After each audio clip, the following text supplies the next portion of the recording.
आप सभी का आज की इस क्लास में स्वागत है। आज हम सीखेंगे प्रश्नावली 4.3 का छठा प्रश्न है।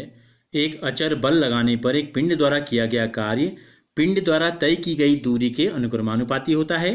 इस कथन को दो चरों वाले एक रैखिक समीकरण के रूप में हमें व्यक्त करना है और अचर बल को 5 मात्रक लेकर इसका आलेख खींचिए और यदि पिंड द्वारा तय की गई दूरी 2 मात्रक और 0 मात्रक हो तो आलेख से किया हुआ कार्य ज्ञात करना है। हमें जो कार्य निकालना है वो आलेख के द्वारा निकालना है। तो हमें दिया क्या है, देखो, किया गया पिंड द्वारा किया गया कार्य अचर बल द्वारा लगाने पर एक पिंड द्वारा किया गया कार्य पिंड द्वारा तय की गई दूरी के अनुक्रमानुपाती होता है। तो पहली चीज जो हमें दी गई है वो यह है, कार्य जो है अनुक्रमानुपाती होता है दूरी के। क्या होता है? कार्य अनुक्रमानुपाती। चिन्ह को हटाते हैं तो एक नियतांक यहाँ पर आ जाता है। क्या आता है? एक अनुक्रमानुपाती या समानुपाती नियतांक इसको कहते हैं। तो यहाँ पर वो जो नियतांक है उसको हम ले लेते हैं अचर बल ले लेते हैं। यहाँ पर क्या ले लेते हैं? अचर बल। अचर का मतलब क्या है? जो फिक्स है। ठीक है, तो वो नियतांक भी अचर होता है। तो यहाँ पर हम ले लेते हैं बल गुणा क्या हो गया? दूरी। कार्य को हम मान लेते हैं वर्क, हम बोलते हैं W। बल को हम F लिख लेते हैं और दूरी को हम लिख लेते हैं डिस्टेंस D। हम यूज कर लेते हैं यहाँ पर। ठीक हो गया? तो ये हो गया सूत्र, कार्य बराबर बल गुणा दूरी। बल जो है यहाँ पर अचर है जो समानुपाती नियतांक से आया है। अब हमें क्या दिया है? अचर बल 5 लेकर, 5 मात्रक लेकर अचर बल को हमें फिक्स कर देना है 5। तो क्या हो गया? W बराबर हो गया 5 × D। इसका एक आलेख खींचना है। अब हमने क्या ले लिया? W बराबर 5 × D आ गया, यानी कि कार्य बराबर 5 गुणा दूरी आ गया। अब हमें इसका एक ग्राफ खींचना है। तो हम ये मान लेते हैं W जो है इसको Y अक्ष मान लेते हैं और D को मान लेते हैं हम X अक्ष। ठीक है, W माना रिप्रेजेंट करता है Y अक्ष को और जब हम ग्राफ खींचेंगे उसमें जो दूरी है, डिस्प्लेसमेंट या डिस्टेंस जो है वो आपका रिप्रेजेंट अगर करे X अक्ष को, तो हमने लिख दिया Y बराबर 5x। तो हमें एक ग्राफ खींचना है जिसमें Y बराबर क्या हो? 5x हो। तो ग्राफ खींचने के लिए हमने आपको पहले भी बताया है ये एक रैखिक समीकरण है। तो रेखा के लिए, किसी रेखा के ग्राफ को दर्शाने के लिए हमें कम से कम 2 बिंदुओं की जरूरत होती है।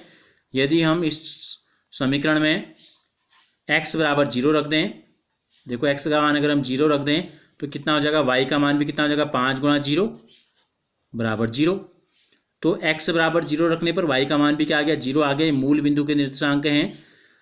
दूसरा, अगर हम x का मान 2 रख लें या 5 रख लें, या x का मान 2 रख लेते हैं, यदि x बराबर 1 रख लें तो y का मान 5 आ जाएगा। 2 क्या 1 ही रख लेते हैं, x बराबर 1 तो y बराबर हो जाएगा 5x। 5x का मतलब 5 गुणा 1, तो y का मान आ गया 5 × 5। तो इस प्रकार से जो हमें दूसरा बिंदु प्राप्त हुआ वो दूसरा बिंदु हमको मिला x बराबर ये, y बराबर ये हो गया। तो दूसरा बिंदु अगर हम a ले लें, x बराबर 1 लिया हमने, x का मान हमने क्या लिया? 1, तो y का मान कितना आ गया? 5। तो 1,5। अब हमें क्या करना है? ग्राफ लेना है और उस ग्राफ में हमें इन 2 बिंदुओं को दर्शाना है। ग्राफ हमने ले लिया, ये 2 बिंदु हमारे आए हैं। एक आया है मूल बिंदु से और दूसरा हमारा आया है 1,5। तो हमने क्या किया? हमने एक ग्राफ पेपर लिया। अब हम इसमें 2 अक्ष बनाते हैं, एक y अक्ष और एक x अक्ष हम ड्रॉ करते हैं इसमें। तो देखो हमने ये ले लिया, माना हमने ये ले लिया, x अक्ष हमने बनाया, ये हमने बना दिया एक y अक्ष, एक खड़ी लाइन हमने ले ली। दूसरा हम ले लेते हैं x अक्ष बना लेते हैं इसमें एक, ये लाइन को हमने x अक्ष मान लिया। ठीक है, ये हो गया हमारा x, ये मूल बिंदु O, ये x डैश। इसी प्रकार ये ऊपर वाला हो गया हमारा y और ये हो गया y डैश और ये हो गया O। तो y किसको रिप्रेजेंट करता है? ये वाली जो रेखा है ये रिप्रेजेंट करती है कार्य को, W को, और ये जो x अक्ष है ये रिप्रेजेंट करता है, प्रदर्शित करता है दूरी को, जिसको हमने माना है D।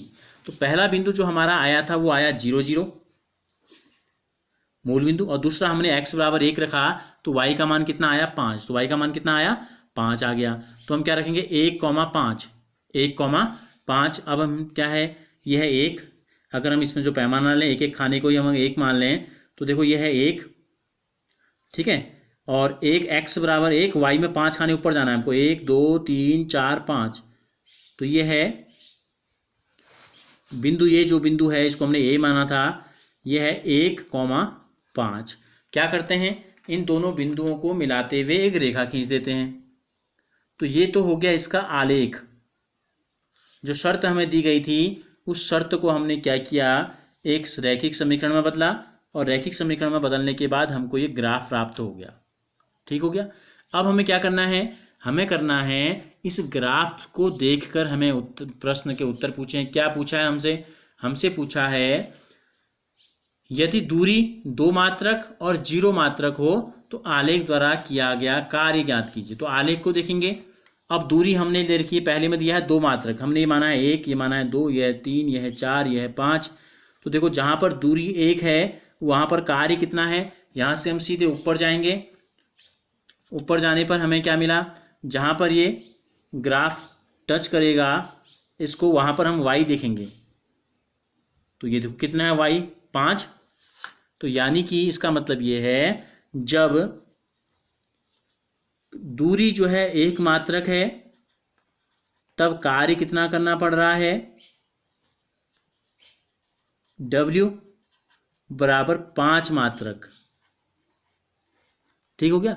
दूसरी चीज हमसे पूछी है जब D या दूरी जो है हमने जिसको D माना है अगर ये 0 मात्रक है तो जहां पर x 0 है वहां पर y देखेंगे। देखो x यहाँ पर 0 है और यहाँ पर y भी 0 है, तब कार्य कितना है, तो ये भी 0 मात्रक है। ये 2 चीज़ें हमसे पूछी गई थी ग्राफ के द्वारा। अगर आपको ये वीडियो अच्छी लगी तो इसे लाइक ज़रूर कीजिए और हमसे जुड़े रहने के लिए चैनल को सब्सक्राइब कर बेल आइकन को ज़रूर प्रेस कीजिए।